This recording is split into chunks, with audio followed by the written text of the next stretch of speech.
with this event, we continue our series on uprisings at the Graduate Center. I think this is the second event on uprisings this week, actually. The capstone event for this series will probably be at the end of April, beginning of May, where we'll be marking the 20th anniversary of the LA uprising. So uprising at home. And that will add a segue to some of the other work that we've been doing in the Center for Place, Culture and Politics on OWS, as well as obviously what's been happening in North Africa and West Asia. Now with us this evening is Taoufik Amor, senior lecturer in Mestras, if I'm pronouncing it correctly, at Columbia University. And we've just been talking actually about one of his key interests, which is in North African music, but he also does language and linguistic analysis of the Arabic of North Africa, and has just returned from where? From actually Tunisia and Georgia. So if Taoufik looks a little jet lagged, that's only because he is. He's not trying to disguise this in any way. So the format for this evening will be that Taoufik will lead off, explaining what he means by 10 minutes. Then I will ask some, I hope, pointed and provocative questions with regard in particular to the Tunisian uprising, and then we will open it for questions from the floor. Okay, so the floor is yours.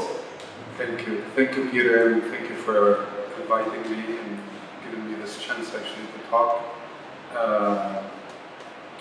about what I think is some important points that make us rethink what happened in Tunisia, other than the facts, right? December 17th, 2010, Mohamed Bouazizi, self-immolates, sets himself on fire because the municipal police comes to confiscate his cart where he's selling fruit and vegetables. And apparently they've done this and tried to do this with him several times. He refuses this time, he gets slapped in the face, he takes offense, and he goes to the police station, wants to meet the chief police to complain. Nobody admits him. Then he goes to the governor's offices also and tries to get an audition with the governor. It doesn't happen. And so he goes to a gas station, buys gas, and sets himself on fire. And it happens that some people were around and filmed it with their cell phones and put it online. Of course, things would happen in Sidi Bouzid, this small town in the center of Tunisia, a bit to the west, perhaps one of the poorest areas of the country. And it's about the south and the center that's been deprived of what's called the Tunisian miracle, or the so-called Tunisian miracle, of a country that was actually having some of the best growth rates in the whole of the African continent and also in the Arab world over the past 15 years or so. So this is the events. From there, people come out in the street in Sidi Bouzid. It starts small, but this time actually everybody knows what's going on because things are being posted online, and people on Facebook are talking and seeing these pictures, and so all of a sudden you don't get only official news, you get news made by people. And as I was saying earlier, we were talking about this, that every one of us is a journalist now, armed with a cell phone with which we could record, something that resembles what happened to Rodney King, and how, it was a major thing to see that video, and it struck at the core of America, I think, and some of our values and what we construe as a right, as an individual right. It spreads from there all over the country, and you know that by January, I mean, I'm summarizing things really quickly. By January 14th, President Ben Ali is escorted by the army to the airport, takes the plane and leaves, and it was the big news. People came out to on the street. Jazeera was really amazing. They were covering all of this, pretty much live. But I think there was another stream coming, which was happening online. People were amazing in creating some art and pictures around this, with the flags on people's faces and all sorts of creative ways in which these images struck a chord with everybody. People did not notice that here. I think the New York Times didn't write about what was happening in Tunisia until January 8th or something of that sort,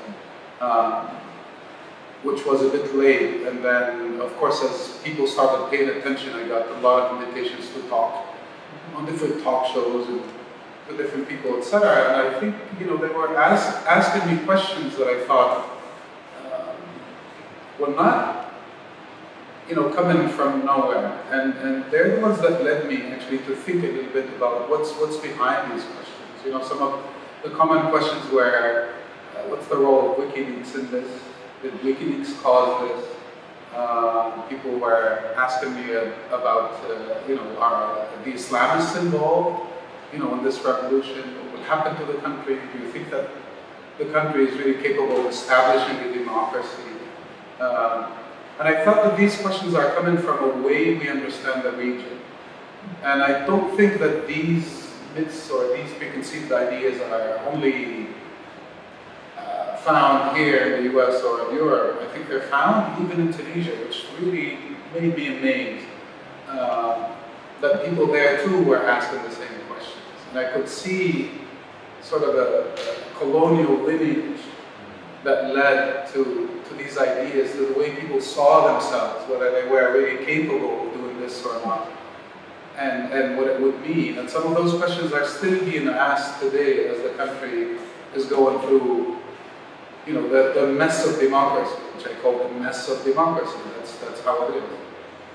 And so these myths, I think, are not only applicable to Tunisia, as we see, or we've seen what happened in Libya, in Egypt, and what's happening, and in Yemen, what's happening in Syria. I don't know if I want to talk about Bahrain or Saudi. We can get to that at a later stage. But I think a lot of what I'm going to say applies, to those countries as well. And maybe the revolutions will not only change the countries in question, but really change the way we perceive them and the way they perceive themselves. And that's, in my opinion, a revolution is defined, as opposed to a demonstration in the street or a riot for bread, which have happened quite often in Tunisia before, and I was unfortunately part of them as well. I've seen some of that violence. So I'll be brief. I'll just say myth one and go on, maybe explain a little bit, what I mean by these. So the first myth, in my opinion, is the myth of stability. It's true that these governments and these, presidents and rulers are tyrannical, but this is the only way we can keep that region stable. And it is such a skewed view that made people like Ben Ali and others, even Mubarak said this many times. Now we hear it also from Assad, that it's either me or chaos. If I don't remain in power, the country will fall apart. There might be a civil war, and they all of a sudden are playing the chords of differences within the country. And so you hear the president of Syria talk about, sects and sectarianism, and what will happen. And this is actually the big fear. This was not really the talk of Assad prior to, the uprise in Syria. It was depicted as a very harmonious country in which all minorities have their rights, and there were no problems actually between, all of these sects.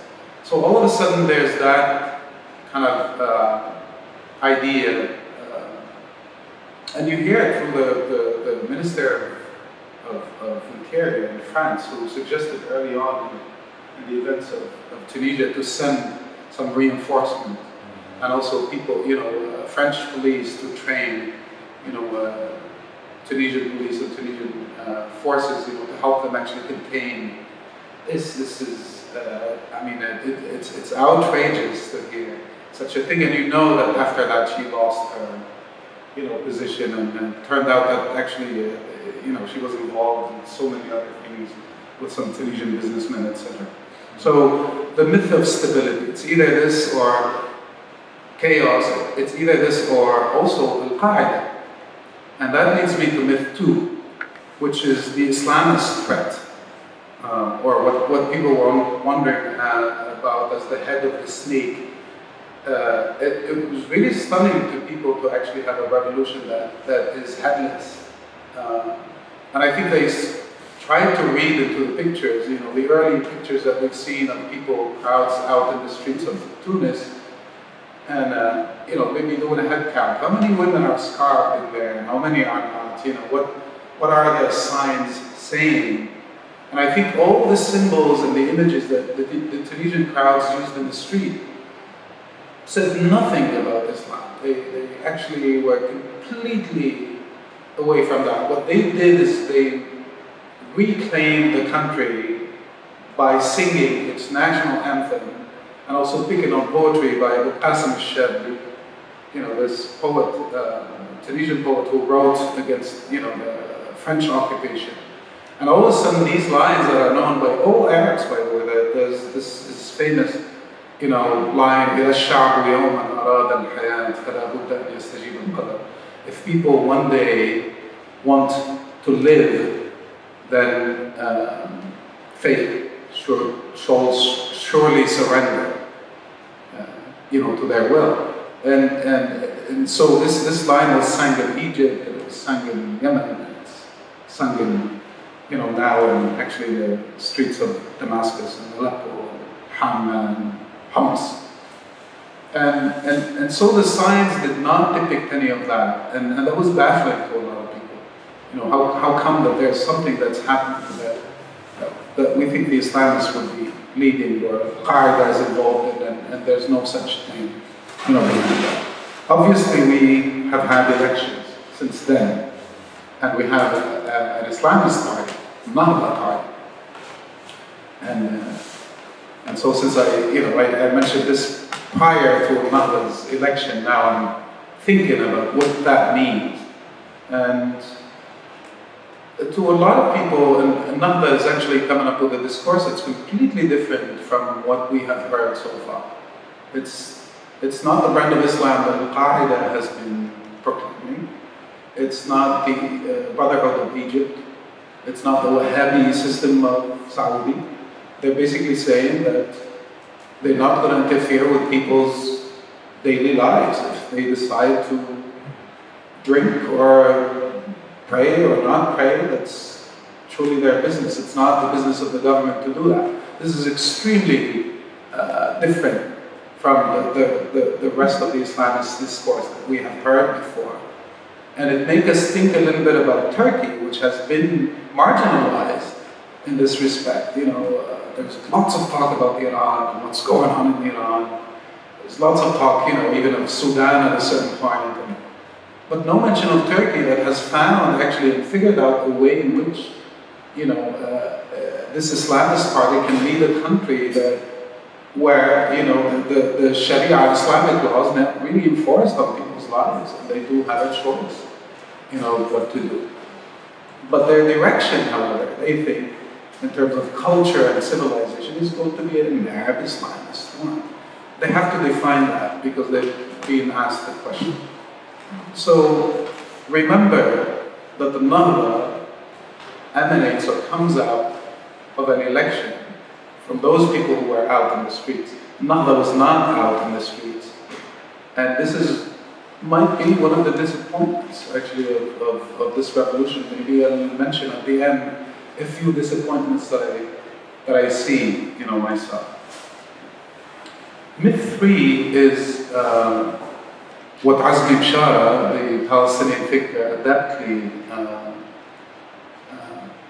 called the difference in Arabic between a tanmiya and a numu.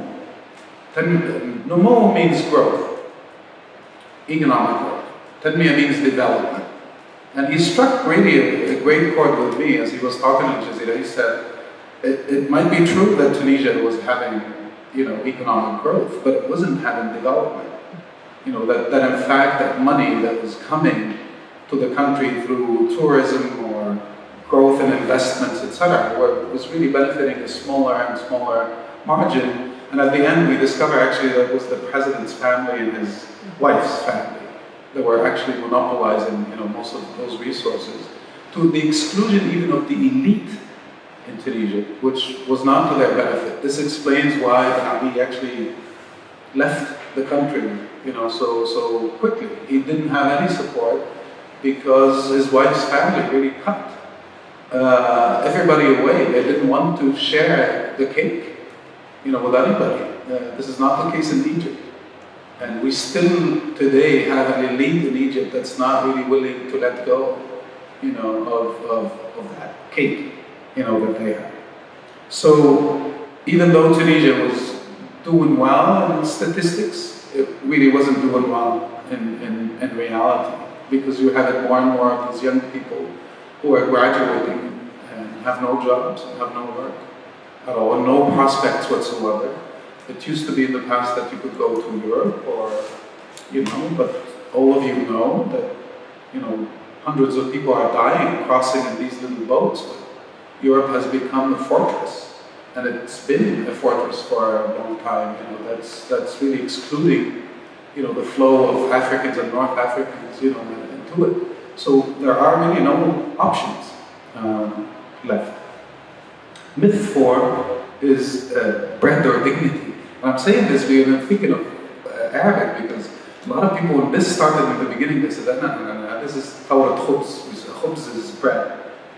This resembles the bread riots in Tunisia of 1983, which were extremely significant. I was in the country at the time. Bourguiba at the time was getting, this is the first president of the country, was getting a bit old, and bread all of a sudden doubles its price, and it used to be subsidized by the government, and the government decides that it can't do that anymore. And there were these huge bread riots. People came, that went out. The army came down. A lot of people were shot. And so when this happened at first, people questioned, its magnitude, because it was so spontaneous. They didn't know what to think of it. This can't be a revolution. This is another bread riot. And people in the street were insisting that this was not about bread. It was about dignity rather than bread. Quite frankly, I don't see the difference between the two. I mean, how much dignity do you have if you don't have, bread? I mean, this is actually what Bouazizi. And if you see his case, it's really stunning. I mean, he was offended because he was slapped in his face, and they wouldn't let him use his card. But at the same time, he's there to provide for a family, so he didn't really have the bread. And so I go back and I, tell my family, no, it was khubz wa karam. It was actually a revolution about bread and also about dignity, and they shouldn't be, separated from that. Another way of looking at myth 4 is, was it a riot or was it a revolution? And I think the question about the revolution is because it was really headless, and people couldn't figure out who's leading it, where's the party, who's the Ayatollah Khomeini, who's coming back, from exile, and people are rallying around him. There was no such figure.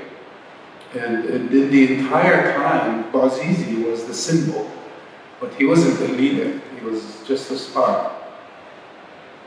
Myth 5, I believe, right? Is cultural subservitude. I do not understand why. I've read in certain places that Arabs culturally are prone to accept authority. Obviously, this comes disguised a little bit. I'm saying it straightforward, but it's said in many, many ways that are completely disguised. No, they're not going to rise. This went on their leaders, etc. They're fatalistic. They're people who do accept. I mean, we see this in the clash of civilization. We've seen it made in kind of sophisticated ways of, democracy is not for that region. And I think it's really a remnant of this colonial, way of thinking. Obviously, the Tunisian Revolution, proved that was completely wrong, and all the subsequent revolutions are actually proven that was completely wrong. Myth 6 is, are Arabs able to build a civil society right now? Since they didn't have the experience, they came out of colonialism under whichever European nation. The question is being asked today in Tunisia. Tunisians are asking themselves that question, and I'm kind of baffled a little bit about that. The elections have taken place. I think they've been extremely successful. Maybe there are lots of things to learn about the mechanisms of doing this. If you are going to be a candidate for this or that, how many signatures do you need? But all of these are really technicalities of how to do that. But people are still talking about, it will take some time before people, will actually take on to this new democratic way of living. And I can see ways in which that is true, but I don't see it in the big picture. It might be that people are still afraid from the police when they pass by them. I am, personally, because I've seen a lot of things that have made me sort of react in a certain way. I'm totally aggravated by the presence of police. It just happens that way. Maybe the new generation is going to just walk by and not really mind. I'm taking this as a small example of showing how people will learn how to use their freedoms in their daily lives, without having these apprehensions or fears that my generation or the generation before me had, because we've seen atrocious things. But in terms of going to the polls or electing or the debates that are taking place now in Tunisia, I think they're the furthest they can be from chaos. I think they're what I call, again, I'm repeating myself, the mess of democracy. It's what it is. People are out expressing their opinions. There are quite a few differences, especially between the Salafis now. I was in Tunis recently on last Friday. They had a mass rally by the Salafis in front of the new constitutional assembly. The assembly is new, the building is not new. And, they want, Islamic law to be the basis of the new constitution. But obviously my question was but which Islamic law? That was my question to them. I hear that there was a rally Sunday by the secular forces against the Salafis,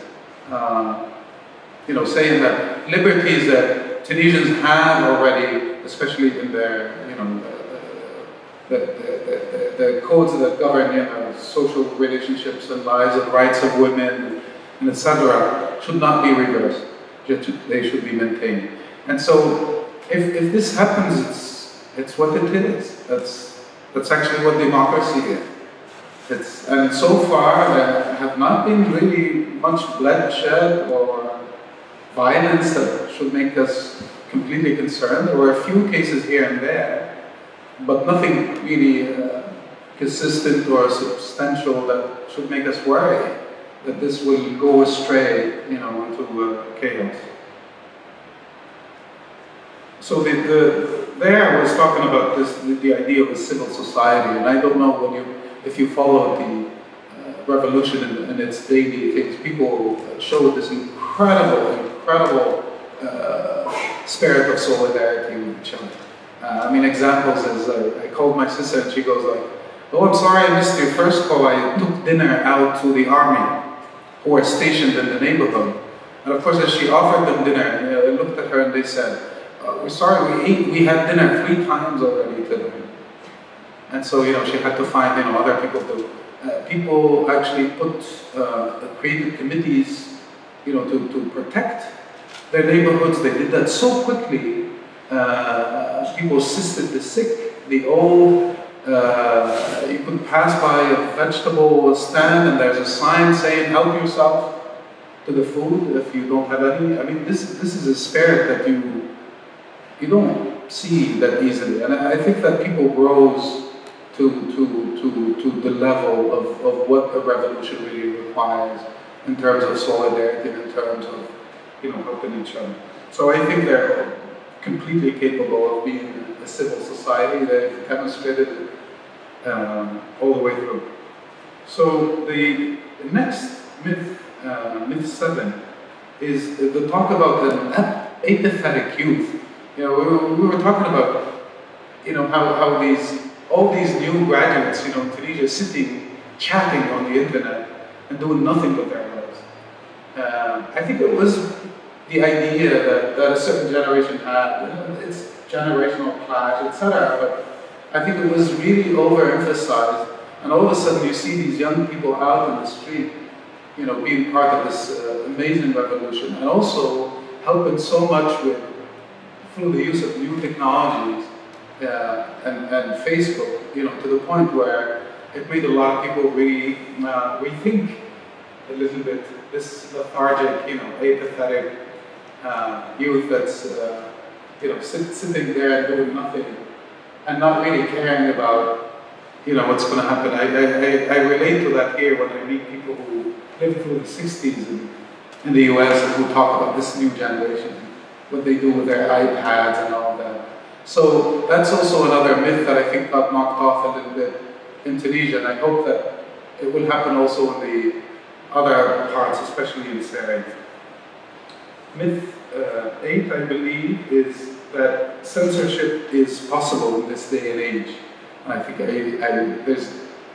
shouldn't really explain further. As you see, even in Syria, that had armies of people sitting behind to actually block, so many websites. That YouTube was blocked in Tunisia. You could not get into YouTube. The fear obviously was that you might post something, and there were a few funny clips about Ben Ali himself that maybe they didn't want to see or whatever it is. But there were so many websites and so many things that you couldn't get access to. And you got this error message all the time. Well, 2 years prior to the revolution, there was a group of young people in Tunisia who wore these t-shirts, with the error message. And they didn't say anything. They were white t-shirts basically with the error message that you get, whenever you get into a website that's completely blocked at 404. Mm-hmm. And nothing else. And they were all over the city. So there were already, some of these movements, among the youth that we thought was sitting and just chatting online. Now, the next thing is that WikiLeaks and social media, this is myth 9, that WikiLeaks and social media made this revolution, or some people like to call it the Facebook revolution.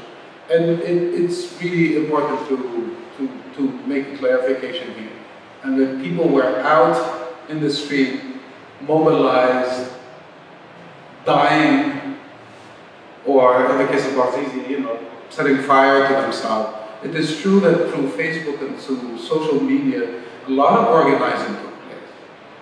And the expression was really tremendous.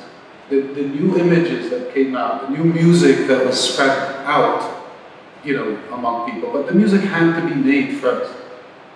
Maybe Facebook not only helped people organize within Tunisia, but also made people elsewhere and outside of Tunisia see what's happening within the country, which I think is extremely important in these days.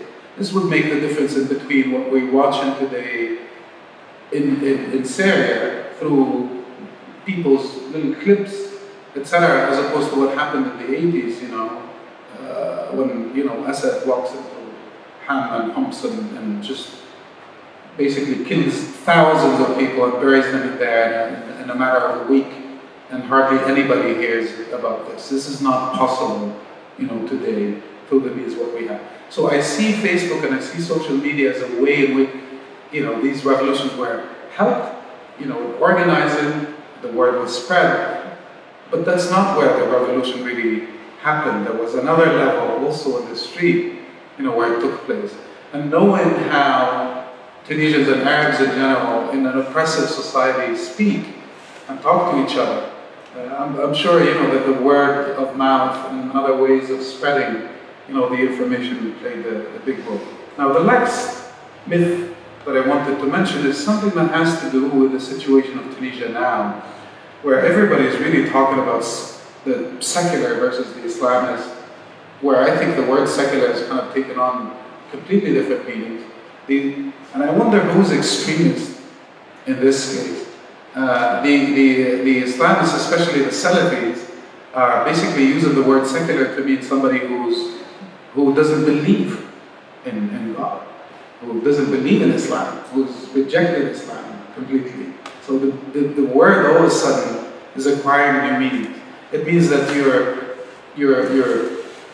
Western in your way of thinking, that the French have fed you their theories about, their form of secularism, and you realize the issues of the hijab and how a lot of women were not allowed to do that in France. And so there's a little bit of a play on that chord. And then I see the secular forces, also talking about the Islamists in extreme terms as well. Let me take an example. The University of Tunis 1 in Manouba, a little bit outside of the city, has seen early on into the year one of the most serious sit-ins by the Salafis, where they're asking that female students have the right to wear the niqab, which is completely covered. And of course, the secular forces, within the university were refusing that. In a society where the seculars are supposed to stand for, you're free, right? As long as there are certain limits of no violence, etc. So I find this to be so paradoxical that, in fact, if you are for freedoms, then you should allow these women actually to wear whatever form of scarf they want to wear. It's an individual choice. And so this is where we are in Tunisia. We're a little bit in a polar, in a polar system now, where the forces have to go so far away from each other and be so extreme, maybe to a point sometimes that becomes a little fragile, I think. But hopefully all of that will come together, and I'm hopeful that the will keep this discourse that we've heard from them, because they kind of stand in the middle now. And we did not expect that from an Islamist party. Thank you.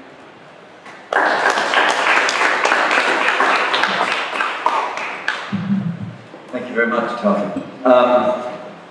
Actually, the questions that I prepared, I realized that I didn't know what your myths were, and so I feel that at least 3 of them are committing myths, right? They're reproducing the myths.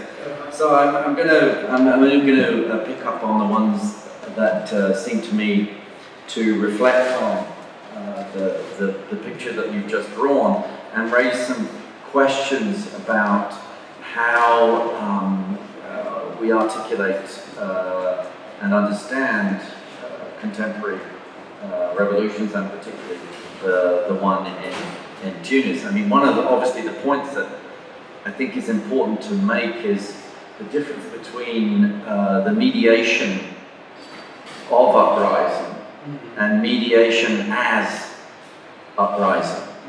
right? And it seems to me that there's that the Tunisian case, because of some of the euphoria about things like Facebook, shows us the difference between the two. Yeah. I mean, it's my understanding, for instance, that Bouazizi was not an online person. Right? No. I'm not even sure he had a cell phone. But the question was, I mean, the issue then is how his action gets re-represented and circulated, and so whatever his own understanding of his act, the way the act gets mediated itself then becomes pivotal, very important in spreading spreading the word. So that would be my first issue, at least in reflecting upon these revolutions, the extent to which the pivot of mediation overtakes actually the substance of the revolution itself. Right. I think there were many cases actually of other self-immolations that happened. I think in Algeria alone there were like 7, there were 3 in Egypt. There were actually a couple in Saudi, nobody heard of them. And also throwing suicides by throwing yourself off buildings, exactly, that kind of thing. But the self-immolation, I mean, I'm focusing on this just to actually agree with you, because apparently these did not really cause the same, effects that, Bouazizi wished. And so I agree with you, that there has to be the event, that happened, and I think that it was so drastic that a lot of people really looked at it, and it couldn't be other than symbolic in some ways too.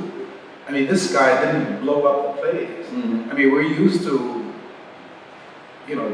people from that part of the world, putting a belt on themselves and then going to the place and, this is not really what this guy did. And there was a huge discussion among the sheikhs of Islam, whether he's going to go to heaven or to hell, based on this. And this is what's so symbolic about it. Obviously, he went, out and did this act, which to me wasn't really like jumping off a cliff or on his own. It was not just an act of desperation that was done privately somewhere. This was done right in front of the most public, place. And so this guy wanted to make a point. And I think it's in making the point, and it's also in this vagueness of what he did, that you couldn't condemn it and say, he just, committed suicide. It wasn't suicide in some ways. And that in itself allowed for taking this image, and doing different things with it. And I think Tunisia was ready at that point. They were absolutely ready. There's no doubt about it. I mean, every year that I went back, the number of stories people told me about the president's family and his wife's family and what they were doing in such detail, the country was absolutely ready and waiting for something like this. We've been saying this about Egypt too for many years. And it's boiling, it's just waiting for that one drop that will just make the whole thing spill, but we didn't know what that drop was. And it was stunning to us that the drop would come from this vendor, this guy who does this act that becomes so symbolic. And of course, Sheikh Qaradawi, one of the most prominent scholars, in Egypt, who appears on Al Jazeera like almost every other day, goes like, maybe it is not allowed by Islam to do such a thing to yourself, but let's pray on his soul.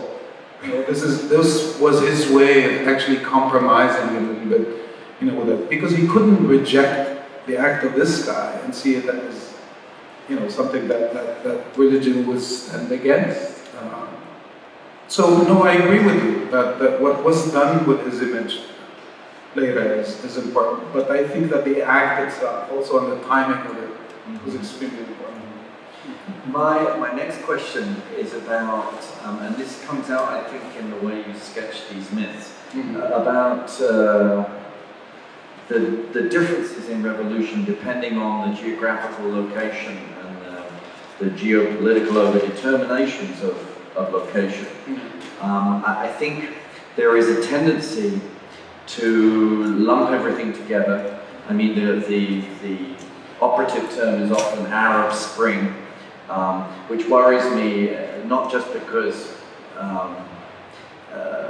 the Arab isn't being differentiated, right? But also because the reference to spring reminds one of the Prague Spring, and that's not the way you want a revolution to end up, right? If we know our history. So I wondered if we could talk for a minute about the difference in revolution, particularly to me between the deciding factors in North Africa vis-a-vis what we would see as the deciding factors, say, in Syria, which is obviously ongoing, and of course with the Palestinian question. Right?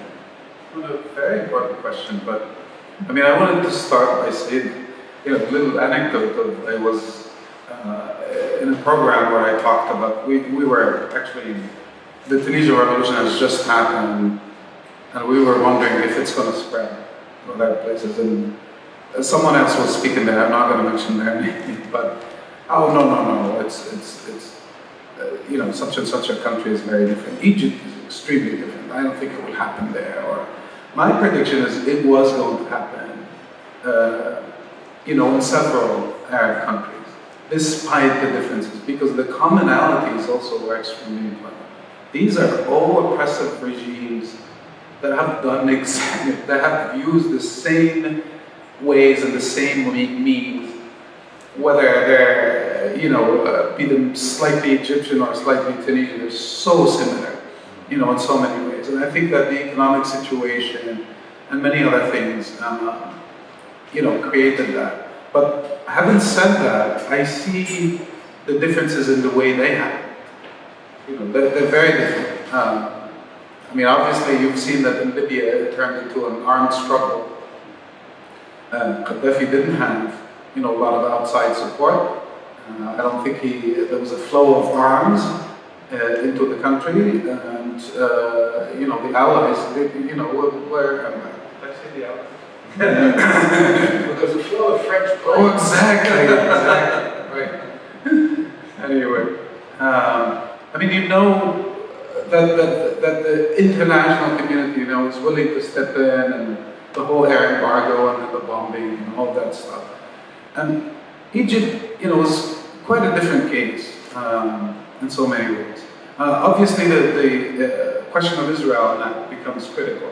You have a border, you have the Camp David agreement, what will happen to it, and there are actually a lot of other things. There's Egyptian gas that's flowing to Israel, a lot of agreements about the Red Sea, and et cetera, and so all of a sudden the pieces shifted a little bit, and interest shifted a little bit. It made things a little more difficult in Egypt, but with the number of people who were out, and that kind of energy, that was there, it was really non-stoppable. And the way to contain it was to have the military council, lead after, Mubarak. The military council is still leading, if you ask my opinion right now. And it's still routing the whole thing in Egypt. So maybe the approach was completely different. Let's not be frontal about this, but let's figure out ways of containing it. And the elections and everything happened so precociously that it's not really having the effect or the results that the Tunisian revolution is having, at least politically speaking. Syria obviously is a huge issue because of also outside interest. We know that Iran is providing arms for Syria, so I don't think that Bashar al-Assad and his regime are going to run out of weapons anytime soon. You all know the position of Russia and China, which to me are completely baffling, because economically speaking, they just don't make any sense. It's not that Syria is a huge market for Russia, or that it might be a redeeming piece for Russia, a way for it to play in the game of international politics, you know, to come back to prominence of some sort. But I don't, you know, really understand it otherwise. China is a different story. China, I think, is probably amongst all countries, is the country, and this is not true of the Arab world only, it's true of all of Africa. This is the leading country in any project that's being built all over Africa. And you name it, it's, you know, water canals, big bridges, airports, etc. And so China is really investing in the entire region. And it's probably, that might explain the position. I can see it economically, but I can't see, you know, that of Russia. So that's another difference that's making things a little bit difficult. People also play a lot on the differences within these countries, you know, Copt versus Muslim, you know, in Egypt, or now we're talking about the sects. You know, the president is Alawi, he's a Shia. In Syria, you know, the Sunnis are important, they're a minority, but they're actually not coming up against him, and that's not really helping. And then what do we do with the Christian community there? But I don't think any of this is really phasing Syrians right now. It might be sort of a ticket to use outside, and maybe a great way also to explain, you know, the sort of alliance and, you know, that they have with Iran. But it's not really, I'm not seeing the effects of it, you know, within the revolution itself. It's not like one community or the other is less involved, more involved, or that one of them attacked the other. It's been, you know, you know, that's not a factor. It's just one of the things that are being played, you know. So these differences, unfortunately, are, you know, are having tremendous effects, and I think you know, the revolution in Syria is so prolonged. I mean, the numbers of, you know, deaths is staggering. This is nothing like Tunisia, that, you know, the whole thing was over in less than a month. I mean, we're talking about over a year now, you know, in Syria. We're in the 13th month of the revolution, and we're bordering on 9,000 deaths. And that's the official. We don't know what else is happening. So those geopolitical factors are affecting them, obviously. Yeah, I think you make a good point there. I mean, the role of the military looks different within different regimes. Yeah. They have, clearly in Egypt, the military is not just a military, but runs a good portion of the economy. So they have economic interests in holding on to power, and the Egyptian elite is often closely connected to those corridors of power. I think the difference, say, between Syria and Libya actually depends on the degree of outside help. As you pointed out with Gaddafi, he didn't get much support, and without the ability to move freely around the country without being visited by Mirage jets, you know, the writing was on the wall. But there's another way we can think of these mitigating factors, and I won't take up too much time because I want to hear what some of you folks say too. It's noticeable that where you have a monarchy that is close to the corridor of power, actually represents the corridor of power. There's been actually quite a lot of resistance to change, let us say, and that monarchies are helping other monarchies to survive. So of the places where we applaud and we support the revolutionary changes that are ongoing, these must be measured against the ones that are being stifled by authoritarian regimes that are not just simply military in nature. So there's the monarchy question, the fact that Saudi goes into Bahrain and provides its own troops to support the government there.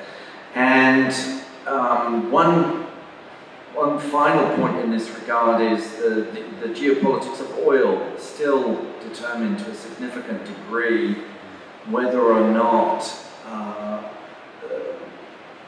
uprisings are on the radar of the northern or western powers.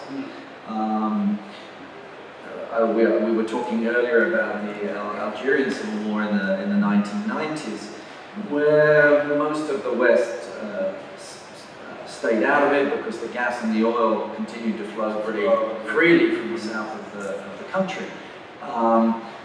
The reactions to protests in Saudi, on the other hand, Saudi Arabia, have always, seems to me, been overdetermined by the geopolitics of oil in the region. So where oil isn't a significant part of the economy, therefore, I think we see a different trajectory in how social change can occur. Yeah, it might be true, but in the case of Libya, it wasn't like that.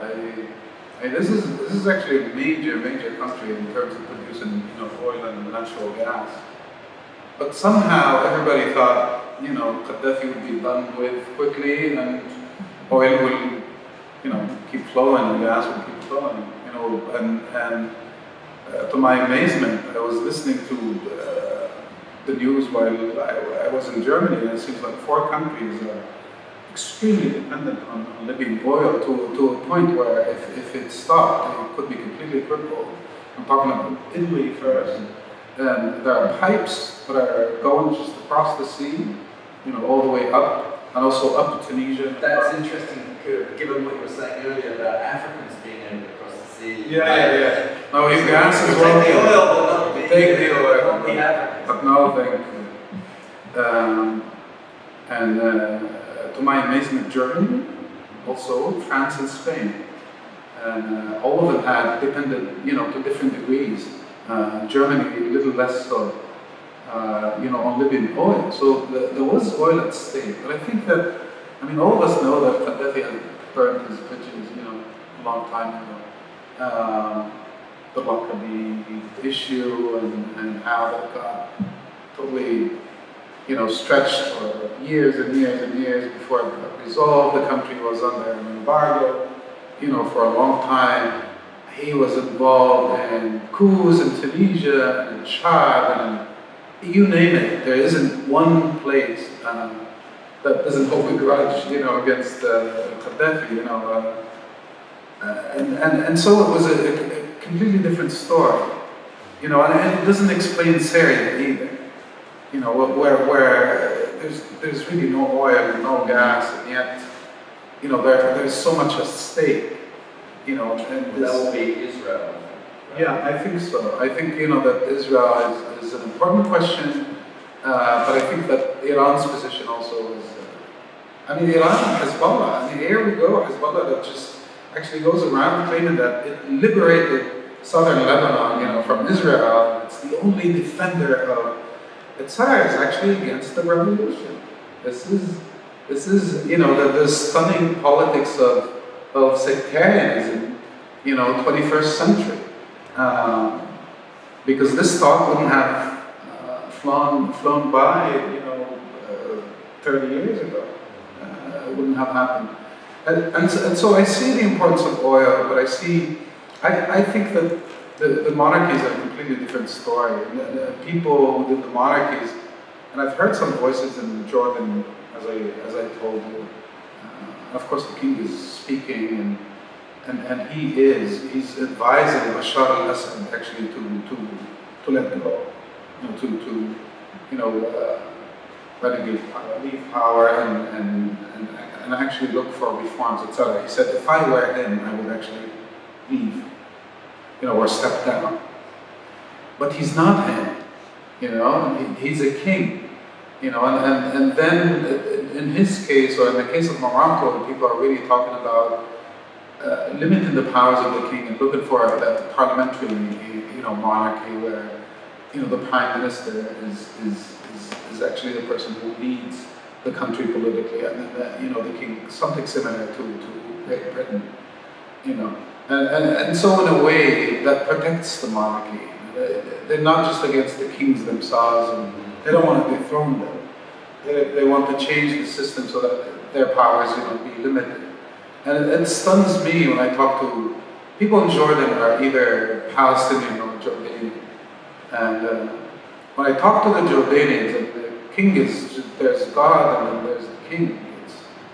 And all of them are really, one of them was driving me, a few days ago and saying like, you can do anything in Jordan. Like, look at me, I was not highly educated, but I worked in hotels and did this and that, and, in 12 years, and then, I'm doing fine, and maybe in 15 years I will do so. And it was like, his salary is 300 JD. He's barely feeding his family. And yet, this is the kind of discourse that I get, from a young man. This would have been impossible in Tunisia or in Egypt.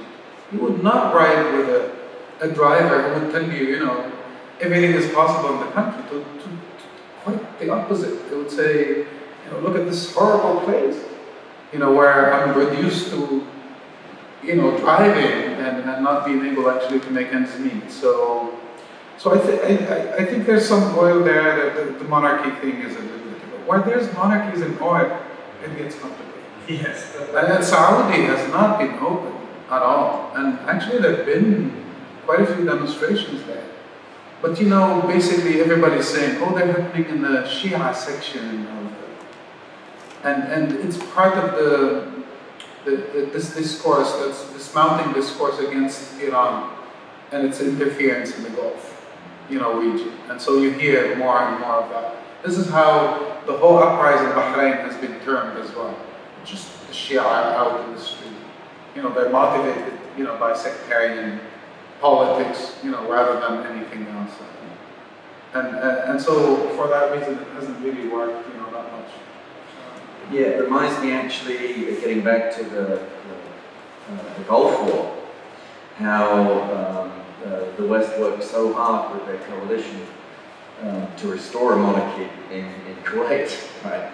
Now, obviously, the point was to kick out Saddam Hussein and his forces, but the implication was not democracy, right? It was the restoration. No, we want to keep those kings, But interestingly, you mentioned Britain in that regard, and the Queen is still the head of state, right?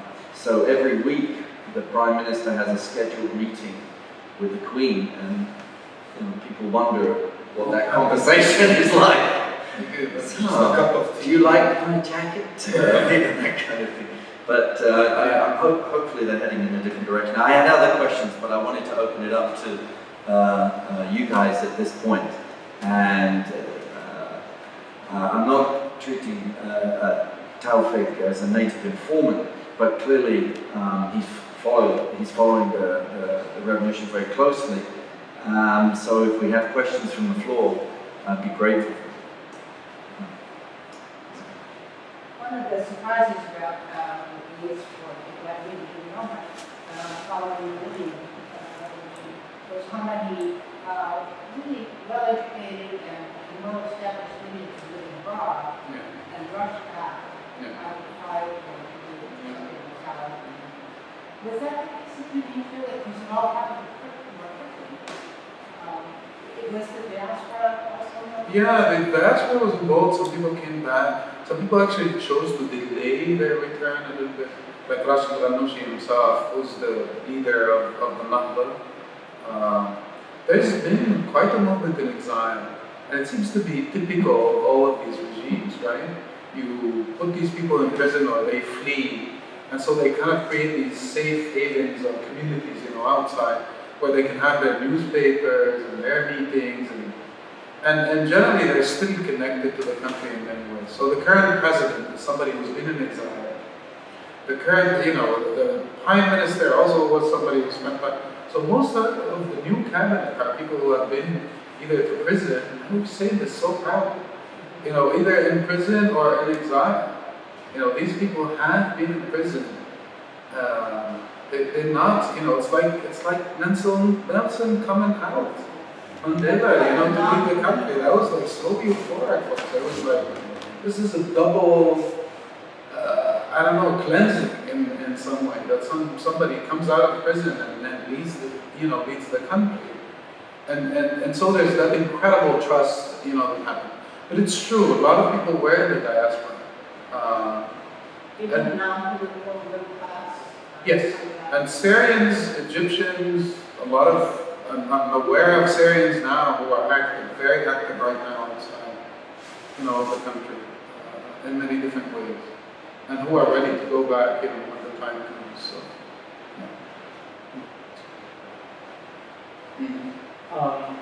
Thank you for your speech, and I think your emphasis on Turkey is important. I mean, it's over the marginalized and accounts, yet quite active in the region, especially in the last 10 years, like both the Turkish capital and humanitarian organizations were quite active, especially in North Africa. yeah. And one of the issues is that, so coming from Turkey, what I see is that, unlike other countries, the Islamists in Turkey, in response to the post-Soviet situation, which they are familiar through the Turkish countries all over Central Asia. Actually, in Turkey, Islamists throughout the 90s, they dissociated the idea of Islamic State from Islamism, which I think is totally missed in the scholarly picture in the United States. And we see, I think, the migration of that new model, but I don't know how you see it. Can you explain it? Or Yeah, in the 20s there were voices within the Brotherhood of Egypt who said no to such caliphate idea, no to the caliphate. The caliphate being the Islamic, not only empire, really, because it's not only like Egypt, it's all over the Islamic world. And those voices were muffled, really quickly. There have been voices in Tunisia that talked about that also to turn of the 20th century. That a certain separation needs to happen, because if you look at history, no one government has been modeled like Iran is today. And no such thing, at least from what we know. No, I think Turkey offers an amazing model for Tunisia. And what's really unique about it is, you get Erdogan himself, saying that Rashid Ghannouchi is actually one of the pillars, one of the thinkers that led to creating, such a government in Turkey. So it kind of comes back in a wonderful way. You can point at that example and say, there's a way in which we can have Islam and modernity, and not, and not have necessarily the Qaeda model or the Brotherhood model, in Egypt, which actually Egypt is not looking good right now. So, we'll see what happens with that. So, and to my amazement too, I'm finding that Turkey economically has also been more and more involved in Tunisia. I know that if there's any competitor to the Chinese, it's actually Turkish companies that are building. So you not only have this model, you have also a country that economically is really thriving and doing very well. And all of a sudden is becoming a very important voice in the region. Their stance against Assad and Syria is very respectable and very brave. And obviously countering that of Iran, in so many ways. But they're doing really practical things too, of offering shelter for a lot of these refugees and a lot of these people.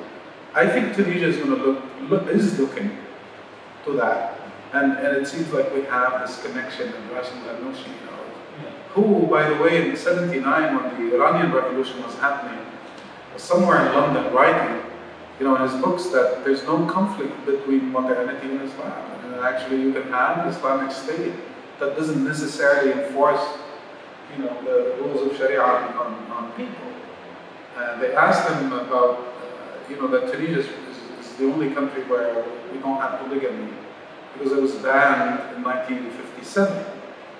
And they said, what do you think of Bourguiba's banning of polygamy? He said, it's ijtihad. Ijtihad in Islam is actually the scholarly ability of rethinking Islamic law to make it fit, different situations and different times. And so it's amazing that he did this. And he did this with Bourguiba, who's seen as a secular, somebody who, didn't fast in Ramadan. You know, a lot of people think he's the furthest thing from Islam. He says that's what it is. It is ijtihad.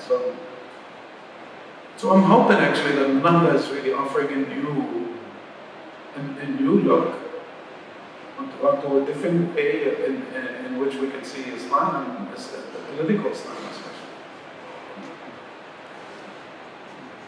Other questions? At the back.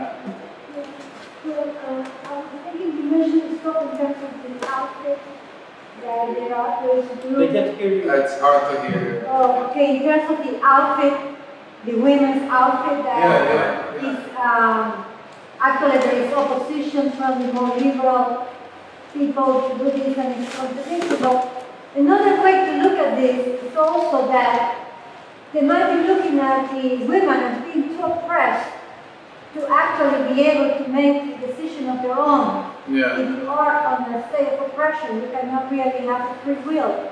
And the other thing would be that the outfit itself could be seen as being too oppressive, or too suppressive, or interchangeably, to actually be able to be in a free society. So those are some things. I mean, another anecdote I'm going to offer you a little bit that will make us think maybe differently of the situation. My sister lives in Tunisia. She did not, leave her. And I have 3 nieces. The oldest of the nieces decided to wear a niqab. But her mother refuses it completely. Now, here's the mother who's sitting there saying, don't step into my house wearing this. And then they get into the debate of what is kafir, and what does the Quran say, and what do other people. So it's very dynamic. And certainly my sister is very well educated and has a stance that's completely different from her daughters. So you get both. You see what I'm saying? I mean, the country has plenty of women who are involved in all of these things. And I think the voices that are opposing niqab are not coming from men mostly. They're coming from women also, because of the fear of losing what they have acquired. And so it's a very interesting debate to me, to see women interpreting these things. I mean, I loved hearing the debate between my sister and my niece, because it's usually men who interpret Islamic law for women. But here is all of a sudden 2 women sitting there, and I'm listening to them, and they're debating, they're quoting the verses of the Quran and things about the Prophet, and they're debating whether it should be just, near the face, and what does this word mean, and what does that word mean, which I think is really fantastic. So that could be more, I'm sorry, just to say, that could be more of a mother-daughter situation, when the daughter is expressing herself as a grown woman, or but it could be that, that it's obviously more than that. My sister basically is going to refuse niqab, whether it's my niece who wears it or anyone else. That's her position. And it's not just about her daughter. I don't think it's about specifically the case of her daughter. She's just opposed to the idea, completely, because the way she sees it is it's a personal choice and and all of these things. But what's interesting to me is really the debate. I don't think any of them is really right or wrong. My niece will make her decision eventually to wear what she wants to wear. And maybe that's what it is about. That in fact we need to undo a little bit this fear of, somebody wearing niqab. Okay, so she wears it, so what? She'd be one in the middle of thousands of people, some of whom, or most of whom will not wear it. And this is what you really see in the Arab world. You walk the streets of Cairo and you see 2 sisters walking along, and one of them is covered and the other is not, or 2 friends holding hands, and people really don't think about it in such categorical terms. I keep hitting this. This is a related question actually. Last year we had Nawal al-Sadawi speak about Tahrir, and been doing some work on ALSA, the Arab Women's Solidarity Association, in the 1990s. So one of my questions to her, since she was running it, or used to run it, was what was its status today in relation to the changes going on in Egypt? Because part of Noel's point in the past has been when women have taken key roles in social ferment, but when change has been achieved, the change is not necessarily right. They're re-marginalized because of the sedimented patriarchy, etc., etc., etc. So she said at that point that it was an open question. I mean, she was more sanguine than she was, for instance, when Mubarak took power after Sadat. And I think because of their close ties to the military, etc., and their overall rejection of socialism, that there wasn't going to be a sort of a liberation for women within those kinds of discourses. But today, I think there's a greater rather than lesser possibility, not just because Egyptian feminist activists have been involved in Tahrir and what we associate with Tahrir, but because the changes so far, at least, have opened doors that seem less likely to be closed in the future, despite the differences that you're.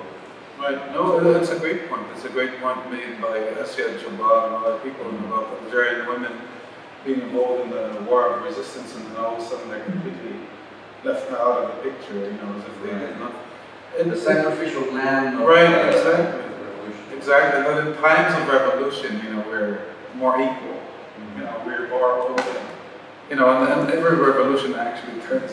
I hope it doesn't always turn to Jacobinism, like in the French case, but it seems that revolutions, find their way of becoming institutionalized too, and maybe marginalize, certain people.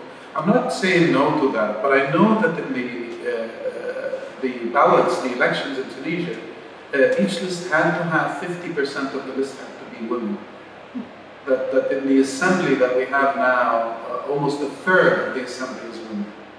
And that none of them, as an Islamist party, has women amongst them who are not covered in hijab. You see, this is completely different.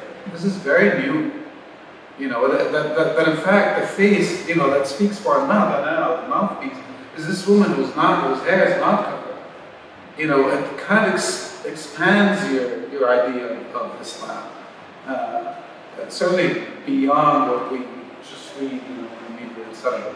So I'm really hopeful. I'm hopeful also that these debates that are happening, whether between my sister and my niece, or I know it's happening amongst many women in Tunisia, are actually, will firm up and will come up with something. And I hope they don't get, marginalized. Their fear right now is actually to go even further back than what they had in the old constitution, is to lose really the few rights. I mean, it's one of the countries where women could divorce. They can keep children. They can keep a house or a portion of it. And as I said, we don't have polygamy. So the rights that are in the constitution, I'm not talking about social conventions and norms. I know that they're different, but at least constitutionally, in Tunisia, a woman could have her case, made. So for now, they're really afraid just to lose that. So that's the main focus. We have time for one more question from the audience. Yes. I had a question. This might be a difficult question, but in Tunisia, among the youth, I know it's going to be a very difficult question to answer, but do you find that many of the young people do have religious beliefs and do associate with this Islamic party and all that, or is it? A good number, are. They are. This is something that's been taking place in Tunisia. It has its own history. Obviously, it starts with Ghannouchi and Fatah Mourou, and they start, another used to be called the Tijah Islami, the Islamist tendency. You know, at the time I was like a really small boy, you know, when they came around to my school, you know, and talked, you know, to us, etc. I mean, it starts as a very intellectual, you know, thing that happens at the universities, but then really spreads, and it's now really a working class phenomenon. And it's not only Russian now, it's everything. It's the channels on TV, it's what you can see on the web, it's all sorts of things, and you cannot stop, you know, people like you used to in the past from getting the sermon of such and such a person to come. It makes its way from Kuwait, Egypt, whatever, they hear it. And so yes, it's true, a big number of these young people are very interested in Amor and its discourse. A big number of them are practicing, you know, Muslims. Maybe not all, but the big number is. Actually, that mention of youth reminds me of one of the questions that I had that was outside the 10 minutes, Yeah. which had to do with, you know, one of the contributing factors to the uprising in Tunisia was clearly high unemployment, right? And I'm wondering how long these revolutions have got before these economic factors again come to. Which is a really, really a huge issue, because in many cases, I mean, in Egypt's case, it's even worse than in Egypt. It's like you were not doing bad, and here comes the revolution, you do even worse. You know, and you have a new government now that's really stepping in with people who are not. I mean, even though a lot of them are PhDs and this and that, and it's really great, very qualified on paper, but they have a structure already in Tunisia that needs to be run. There are certain ways it is run. And the tendency, however, has been to throw away all the old, you know, technocrats, you know, and replace them with new people. And so these guys are learning the ropes on, you know, and also the country is not really having the tourism or the investment that it used to have. And so the problems are multiple. And people, of course, are waiting for the results of the revolution to kind of trickle into their daily lives. And add another factor to this. Libya is now living mostly off of Tunisia, you know, in terms of agricultural products. And so I went back, and everybody's talking about the prices that are skyrocketing all of a sudden, you know, because of the pressure, you know, that's coming from that. So here's another problem too, because of regional shifts. You know, the economies are actually being affected in so many other ways. However, there's a little bit of the other side, you know, you know, recently I heard that any debt Germany decided that any debt that Tunisia has to pay Germany will be invested in the Tunisian economy, which is actually a huge deal thing. Qatar, of course, came forward with something. None of us can figure out the Sheikh of Qatar. I met him like 3 times. No one understands how the whole Jazeera started, what his plan is, why is he taking the stance that he's taking. I mean, and I don't know if you know his history. He had a coup on his father who went to England actually because he was sick, right? And in the matter of a weekend, was a new sheikh. But this guy did amazing things in the country, you know, in terms of liberties, etc., etc. So anyway, Qatar comes forward with some money, etc. What will this do? People are asking also about all the money that they found in the, should I say, the trillions of palaces that the president and his wife had, cash and jewelry and all that stuff has been confiscated. Money also that's been in banks has been frozen and then given back to the country. But all of this has to trickle down to your, you know, Bouazizi guy. This has to trickle down to that guy who sparked the whole thing, so that actually they don't have to have a cart, and sort of struggle on a daily basis, to feed their family and instead, continue with their university degree or something like that. I think young people just need hope. I mean, I know we all say these words, but I'm using hope in a very practical term. You wake up and you have a job, to go to. You can afford, a little weekend away, with your fiancée or buy her the ring that you want. This is what it is, your daily life.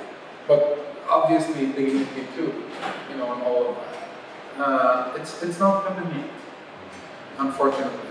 And all of those guys who landed on Lampedusa, this little island, on their way to Italy, didn't go far. Because there was that period of, a little bit of chaos, where a lot of people, started to, try to make their way to Europe and, illegally and claim that, asylum. So the solution has to come once again from within.